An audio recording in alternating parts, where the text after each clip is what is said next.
Hello everyone, my name is Pooja. Welcome to Pooja's classroom. हमने अपने mathematics के सीरीज़ के अंदर सबसे फर्स्ट टॉपिक लिया था क्वाड्रेटिक इक्वेशन का। हम क्वाड्रेटिक इक्वेशन के अभी तक 2 क्लासेस कर चुके हैं। उसके अंदर हमने पूरा क्वाड्रेटिक इक्वेशन का बेसिक फॉर्म हमने पढ़ा है कि भाई बेसिकली क्वाड्रेटिक इक्वेशन क्या होती है, उसको हम आइडेंटिफाई कैसे करें, उसका स्टैंडर्ड फॉर्म क्या होता है, रूट्स क्या होते हैं, इसके बारे में। तो एक छोटा सा रिकैप हम कर लेते हैं कि हमने अभी तक 2 क्लासेस में क्या पढ़ा है, फिर हम इस क्लास के ऊपर आते हैं। बेसिकली हमने अभी तक क्वाड्रेटिक इक्वेशन में क्या पढ़ा कि इसमें हमने आइडेंटिफाई करना सीख लिया कि भाई कैसे ना हम आइडेंटिफाई कर सकते हैं कि ये द्विघात समीकरण है या नहीं है। सेकंड हमने ये पढ़ा था कि अगर ये द्विघात समीकरण है तो इसका स्टैंडर्ड फॉर्म क्या होगा। स्टैंडर्ड फॉर्म क्या होगा इसका? स्टैंडर्ड फॉर्म मीन्स व्यापक रूप हमने पढ़ लिया था कि व्यापक रूप इसका क्या है। इसका व्यापक रूप हमने पढ़ा था ax² plus bx plus c is equal to 0। ठीक है। आइडेंटिफाई हमने कैसे किया था? हम क्या चेक कर रहे थे, किसी भी इक्वेशन के लिए हम उसकी डिग्री चेक कर रहे थे कि उसकी डिग्री कितनी है। हमने ये पढ़ा था कि अगर कोई भी पॉलिनोमियल दे रखा है उसकी डिग्री, मतलब अलजेब्रा के अंदर डिग्री क्या है? वेरिएबल की हाईएस्ट पावर। वेरिएबल की अगर हाईएस्ट पावर 2 है तो क्या हो जाएगा? क्वाड्रेटिक इक्वेशन, द्विघात समीकरण हो जाएगा। ये हमने फर्स्ट समझा था इसमें टॉपिक। फिर हम आ गए थे इसके अंदर इसके रूट्स के ऊपर कि भाई जीरोस क्या है। इसके लिए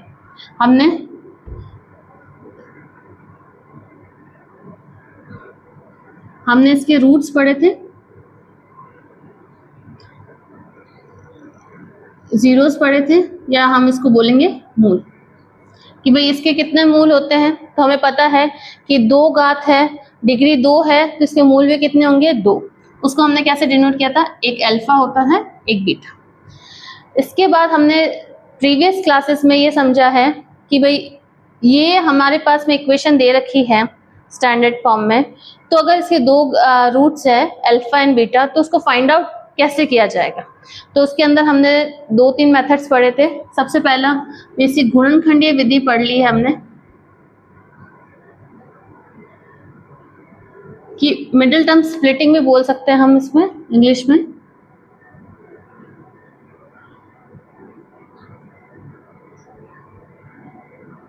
या फिर हम बोल सकते हैं फैक्टराइजेशन मेथड। इसके थ्रू हमने किसी भी क्वाड्रेटिक इक्वेशन के रूट्स फाइंड आउट करने के मेथड सीखे थे। तो सबसे पहले तो गुणनखंडीय विधि है, मिडिल टर्म स्प्लिटिंग बोल सकते हैं हम उसको। फिर हमने ग्राफ के थ्रू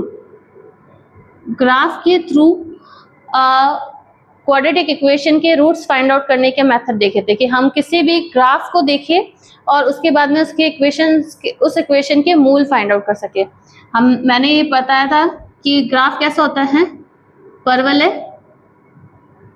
परवलय मीन्स पैराबोलिक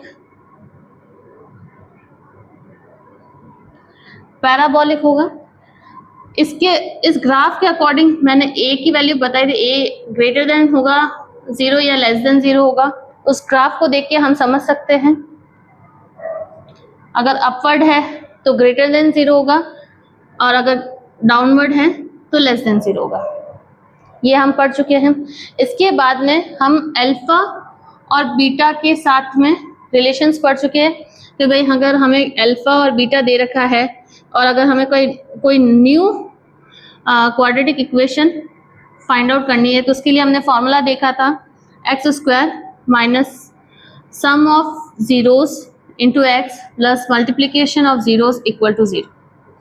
इस तरह से हमने ये बेसिक कंसेप्ट अभी तक पढ़ लिया है प्रीवियस 2 क्लासेस के अंदर। आज हम क्लास 3rd स्टार्ट करेंगे। इस क्लास का मेन मोटो या उद्देश्य क्या रहेगा हमारे पास में कि बेसिकली हमारे पास में एग्जाम्स के अंदर क्वेश्चंस बहुत ज़्यादा होते हैं मैथमेटिक्स के और टाइम हमारे पास में कम बचता है। तो कुछ की पॉइंट्स अगर हम पढ़ लें तो हमारे पास में टाइम क्या हो जाएगा? मैनेज होगा, तो हम कम टाइम में ज़्यादा क्वेश्चंस कर सकते हैं। तो आज पूरी की पूरी क्लास हमारे कॉम्पिटिटिव एग्जाम्स के अंदर या कोई भी गवर्नमेंट एग्जाम्स है उसके अंदर कैसे बिना सॉल्यूशंस के, बिना अल्फा और बीटा निकाले उनके जीरोस में या उनके रूट्स में या बोलो उनके मूलों में क्या संबंध है, हम उसके बारे में आज स्टडी करेंगे।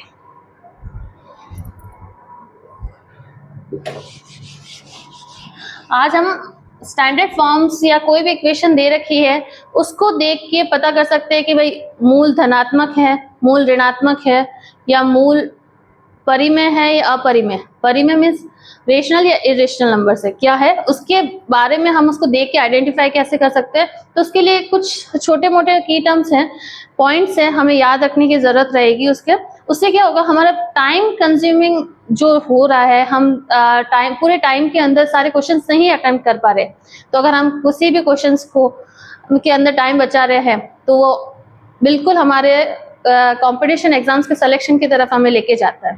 तो हम आज की क्लास स्टार्ट करते हैं।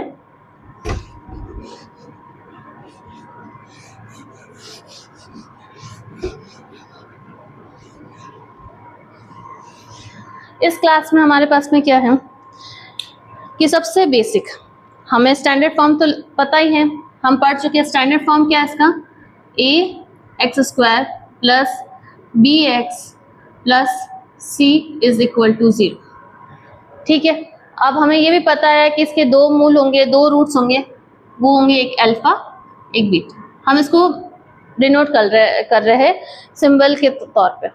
तो अब ये दोनों रूट्स है, तो हमारे पास में काफी बार क्वेश्चन आता है कि इक्वेशन है द्विघात समीकरण की, इनके मूल कैसे होंगे, धनात्मक होंगे, ऋणात्मक होंगे, परिमेय होंगे, अपरिमेय होंगे, इसका क्या संबंध होगा। तो आज सबसे पहले हम पढ़ रहे हैं अभी मूलों का युग्म।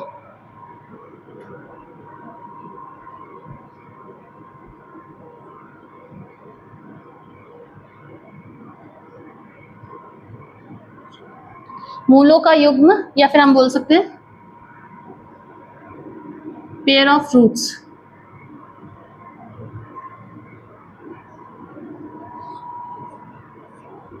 मूलों का युग्म कैसे होगा, अब सिंपल सी चीज है कि इसमें हम ये देख सकते हैं कि अल्फा और बीटा एक साथ क्या होंगे।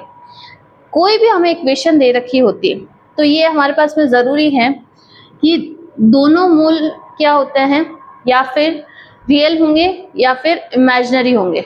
ऐसा कभी नहीं हो सकता कि एक रूट रियल हो जाए एक रूट इमेजिनरी हो जाए, ये बहुत इंपॉर्टेंट चीज है।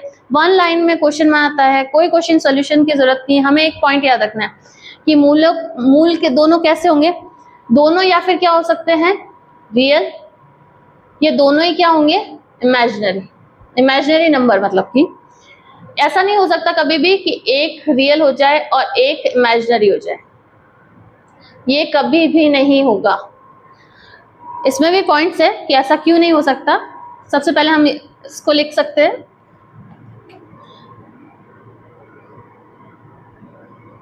द्विघात समीकरण के दोनों मूल, या फिर हम लिख सकते हैं इसको रूट्स, वास्तविक होंगे या काल्पनिक होंगे। एक हमारे पास में ये पॉइंट आ जाता है कि हमारा टॉपिक था मूलों का युग्म, पेयर ऑफ रूट्स क्या है।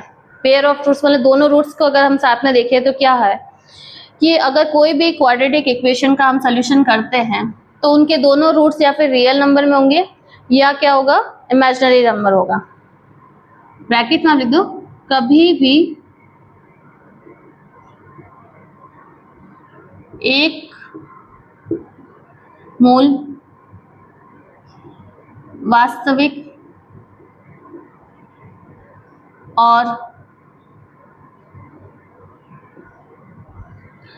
एक काल्पनिक नहीं होगा।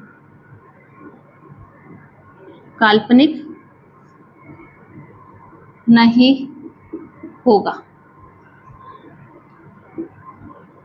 ठीक है, ये हमारे पास में फर्स्ट पॉइंट आ गया।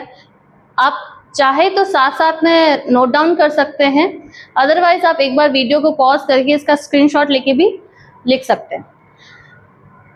दूसरा पॉइंट क्या है कि हमने ये पढ़ लिया कि मूल कैसे होंगे, वास्तविक होंगे या काल्पनिक होंगे। दूसरी चीज ये है कि कभी भी द्विघात समीकरण के दोनों मूल परिमेय होंगे या अपरिमेय होंगे। ऐसा नहीं हो सकता कि एक मूल परिमेय है एक मूल अपरिमेय है। परिमेय क्या होता है, रेशनल नंबर्स, और अपरिमेय क्या होता है, इरेशनल नंबर्स।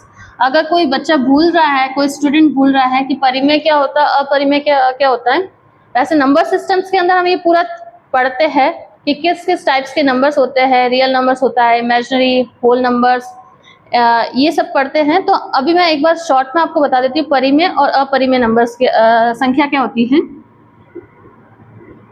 परिमेय संख्या क्या है,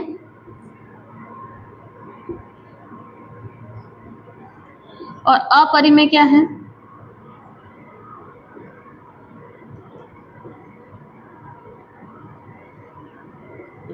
परिमेय संख्या क्या होगी, जो भी रियल ऐसा है कि भाई 1 है, -1 है, 3/4 है, 4/7 है, ये सब क्या है, परिमेय संख्या। और अपरिमेय संख्या कैसी है, √2 है, √3 है, √5 है, इस तरह के नंबर क्योंकि अगर हम 2, 3 या 5 का स्क्वायर रूट निकालते हैं तो हम स्टैंडर्ड फॉर्म में 1.414 ऐसे लिखते हैं, लेकिन वो कंटिन्यू चलता रहता है। तो अपरिमेय संख्या क्या हो गई, इस तरह से हो गई। या फिर हम ऐसे बोल सकते हैं 1/3। 1/3 एक तरह से इसमें आ सकता है, बाकी मोस्टली आप ऐसे समझ लीजिए कि जो रूट्स के अंदर है और जो रिपीट हो रही है, खत्म नहीं हो रही।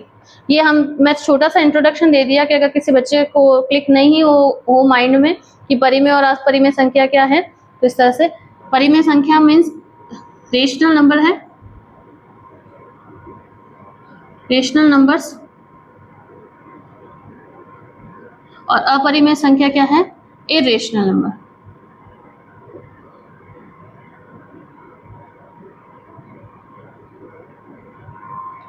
तो सेकेंड पॉइंट ये आता है कि द्विघात समीकरण के दोनों मूल या तो परिमेय, रेशनल या अपरिमेय।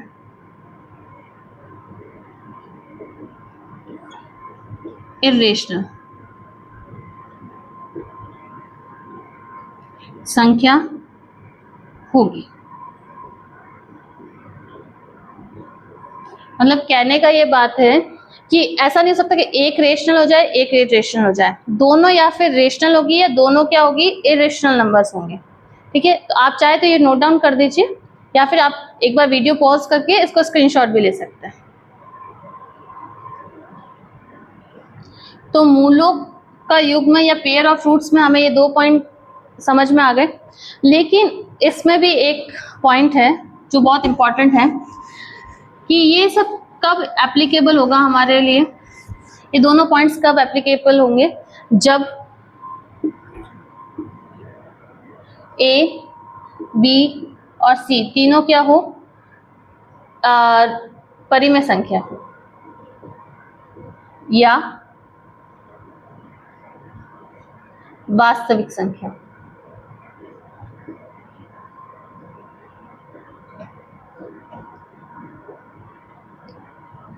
ये चीज तभी एप्लीकेबल होगी दोनों पॉइंट जब दो A, B, C मतलब कि coefficient of x square, coefficient of x और कांस्टेंट टर्म तीनों क्या होना चाहिए, परिमेय होना चाहिए और या फिर वास्तविक संख्या होनी चाहिए। ऐसा कभी भी नहीं होगा कि एग्जाम्पल के तौर पे हम ले लेते हैं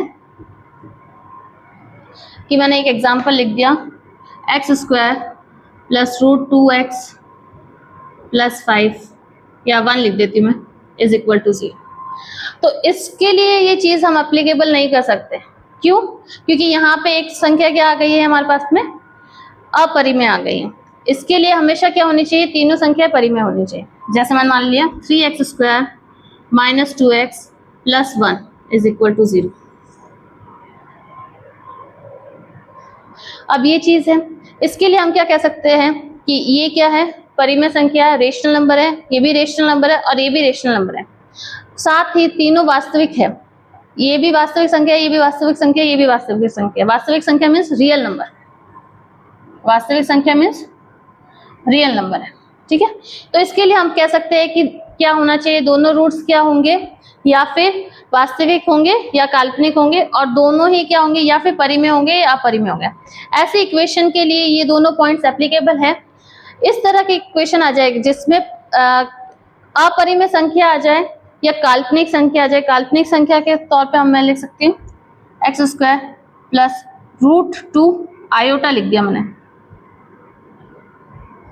हमें पता है रूट आयोटा का क्या मतलब होता है, आयोटा होता है रूट में -1, तो ये क्या हो जाती है, इमेजिनरी नंबर्स हो जाते हैं। तो आयोटा या इस तरह से कहीं लिख रखा है तो क्या हो जाएगा, इमेजिनरी नंबर हो जाएगा।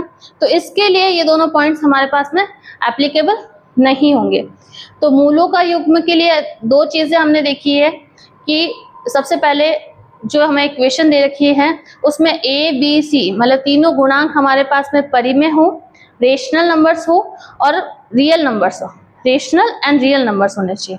सेकंड हमारे पास में है कि अगर रियल और रेशनल नंबर है तो ये दो पॉइंट्स एप्लीकेबल होंगे, मतलब कि दोनों मूल क्या होंगे, वास्तविक होंगे, या फिर दोनों मूल क्या हो सकते हैं, काल्पनिक हो सकते हैं। सेकंड पॉइंट है कि दोनों मूल क्या होंगे, रेशनल होंगे, या दोनों मूल ही इरेशनल होंगे। ऐसा कभी नहीं हो सकता कि एक रेशनल हो जाए एक इरेशनल हो जाए।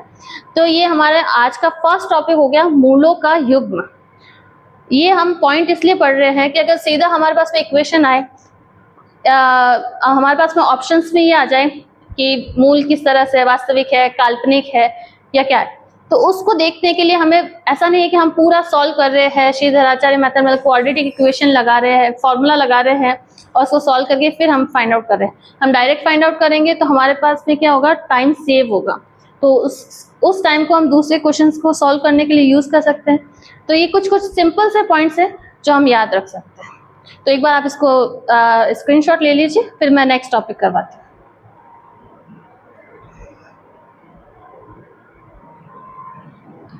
ठीक है, अब हमारे पास में दूसरा टॉपिक ये आता है, कुछ इंपॉर्टेंट पॉइंट्स हम देख सकते हैं।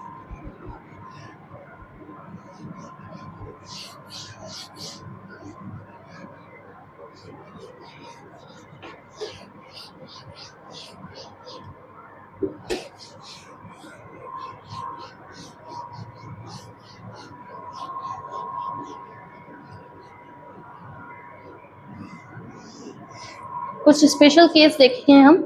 पहले हमें स्टैंडर्ड फॉर्म तो हमें हर जगह हर चीज को समझने के लिए लिखना ही पड़ेगा।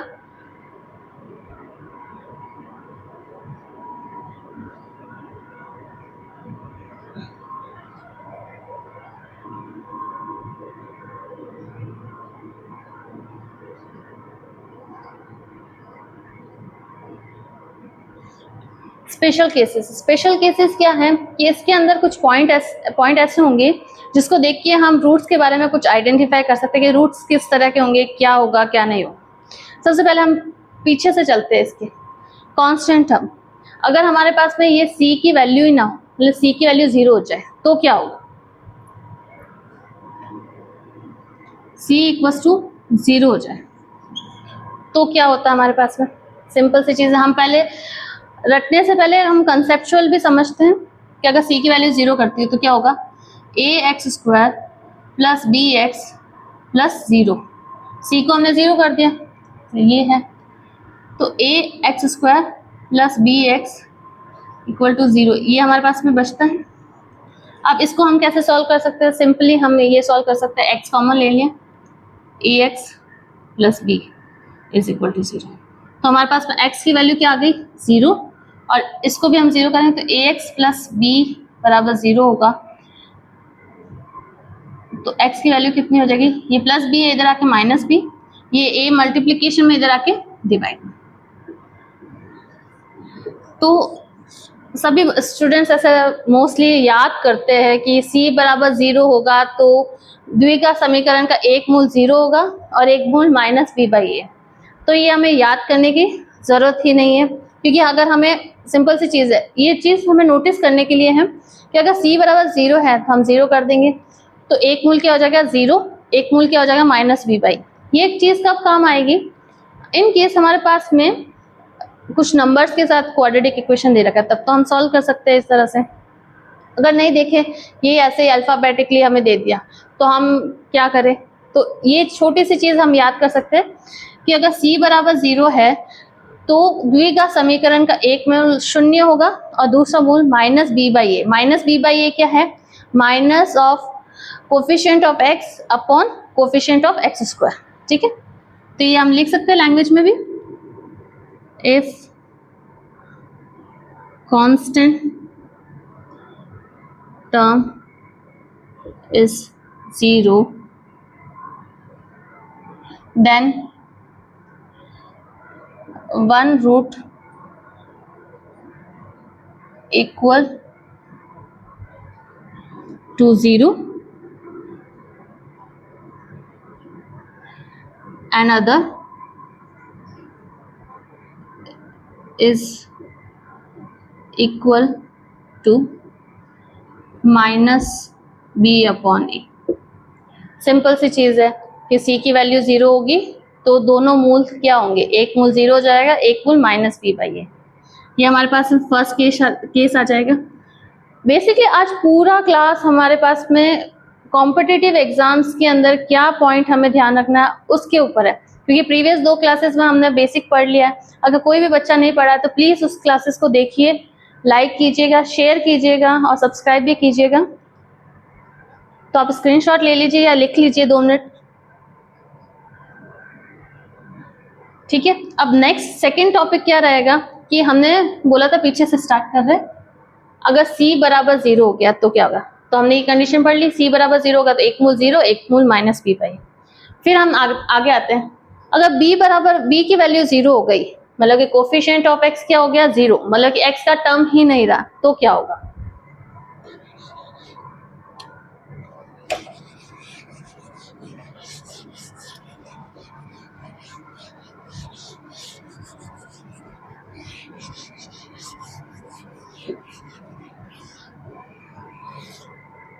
सेकेंड पॉइंट है हमारे पास में, if b is equal to 0, तो हमारे पास में क्या सिचुएशंस होती है रूट्स को लेके या मूलों को लेके। हम पहले स्टैंडर्ड इक्वेशन में रख के देखते हैं क्या होता है इसमें। b 0 है,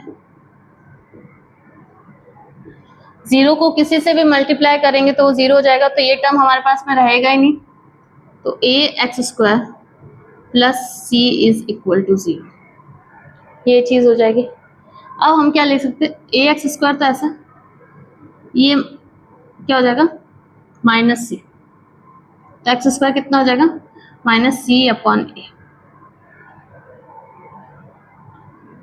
तो एक्स स्क्वायर माइनस सी अपॉन ए। अब इसमें हमें समझ में नहीं आ रहा कि भाई स्क्वायर रूट निकालूंगी तो ये कितना हो जाएगा, रूट के अंदर हो जाएगा, तो इसकी वैल्यू क्या होगी। इसमें अब मैं एग्जाम्पल के साथ में इसको समझाना चाहूंगी, डायरेक्ट इसको कंक्लूजन नहीं देना चाहे।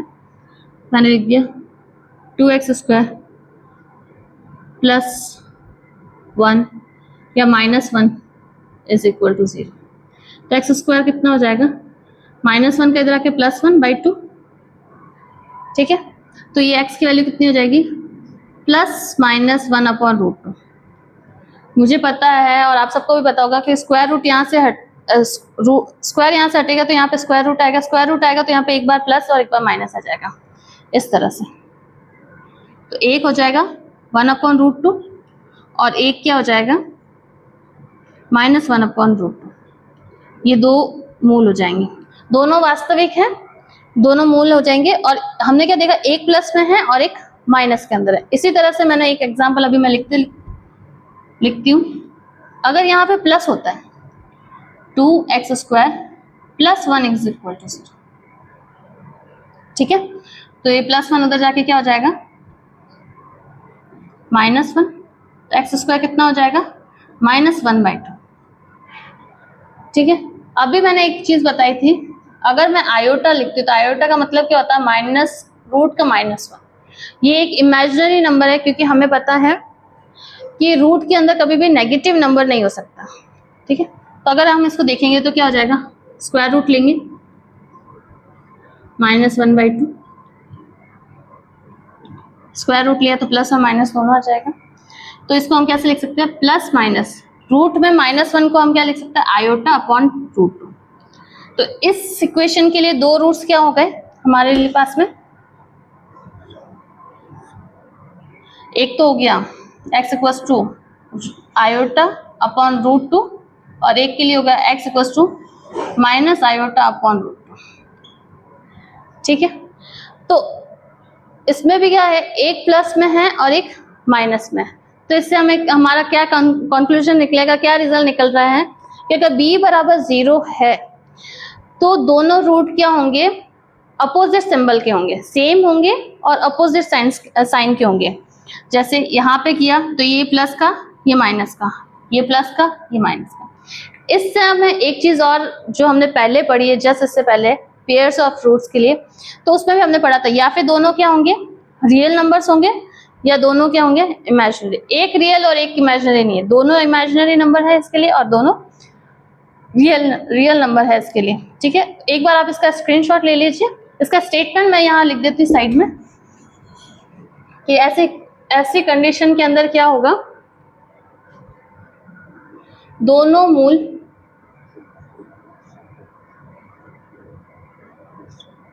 समान और विपरीत चिन्ह के होंगे। ठीक है, ये दूसरी कंडीशन हमने इसके साथ में पढ़ ली है। आप चाहे तो एक बार लिख लीजिए या फिर इसका स्क्रीनशॉट लेना चाहे तो वो भी ले सकते हैं।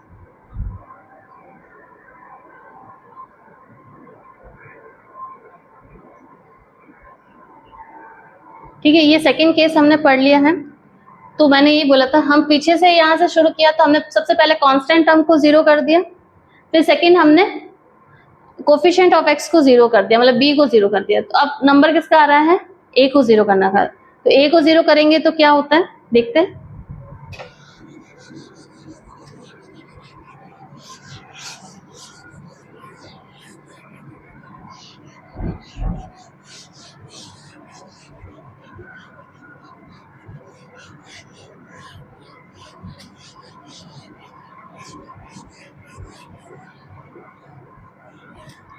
अब हमारे पास में थर्ड कंडीशन क्या आ रही है, if a is equal to 0, a 0 हो जाए तो क्या होगा, यहाँ पे 0 पुट कर दो, 0 x square plus b x plus c is equal to 0।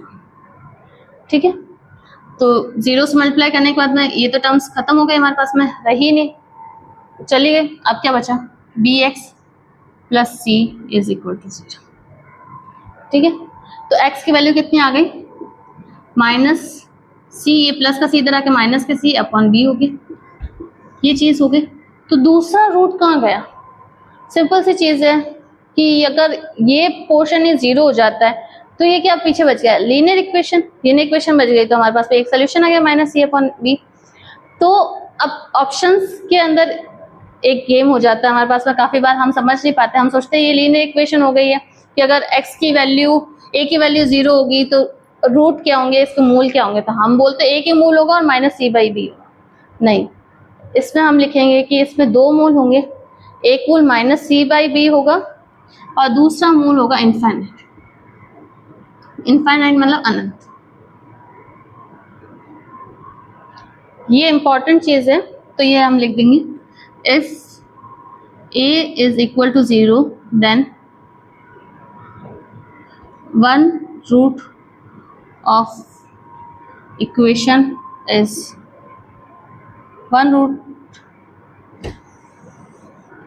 equal to minus c upon b and other is infinite। ठीक है, तो ये हमारे पास में इम्पॉर्टेंट चीज हमने पढ़ी है एग्जाम पॉइंट ऑफ व्यू से, कॉम्पिटिटिव पॉइंट ऑफ व्यू से, कि हमारे पास में बिना सॉल्यूशन के देखें हम मूलों के बीच में क्या संबंध है उसके बारे में हम पढ़ सकें। ये क्वेश्चंस मोस्टली सॉल्यूशंस के लिए सॉल्यूशन नहीं करना होता है, सीधा हमें पूछा जाता है कि मूल क्या है, दोनों वास्तविक है, दोनों काल्पनिक है, या एक वास्तविक एक काल्पनिक है, या नन ऑफ दिस। तो हमें ये ध्यान रखना है कि इक्वेशन क्या दे रखी है। अगर इक्वेशन के अंदर सारे ए बी सी तीनों वैल्यू रियल है और रेशनल है, इरेशनल नहीं है, तो क्या होगा, दोनों मूल वास्तविक होंगे। ठीक है, तो ये चीज हमें ध्यान रखनी है। सेकेंड हमने क्या पढ़ा कि भाई ए 0 हो, बी 0 हो या सी 0 हो तो मूल क्या क्या हो सकते हैं। ठीक है, थैंक यू सो मच। मैं उम्मीद करती हूँ कि आप ये तीनों क्लासेस को वापस एक बार रिवाइज करें और कंटिन्यूटी रखें इस चीज़ के लिए, क्योंकि मैथ्स हमेशा प्रैक्टिस मांगता है। तो एक बार इसको रिवाइज कीजिएगा और जो प्रीवियस ईयर्स के क्वेश्चंस हैं उसको इसके साथ में करने की कोशिश कीजिएगा। नेक्स्ट क्लास के अंदर हम कुछ प्रीवियस ईयर्स क्वेश्चंस करेंगे और एक लास्ट छोटा सा टॉपिक है रिलेशन बिटवीन रूट्स, वो हम कवर करने की कोशिश करेंगे। प्लीज़ चैनल को लाइक कीजिए, सब्सक्राइब कीजिए और शेयर कीजिए। Thank you.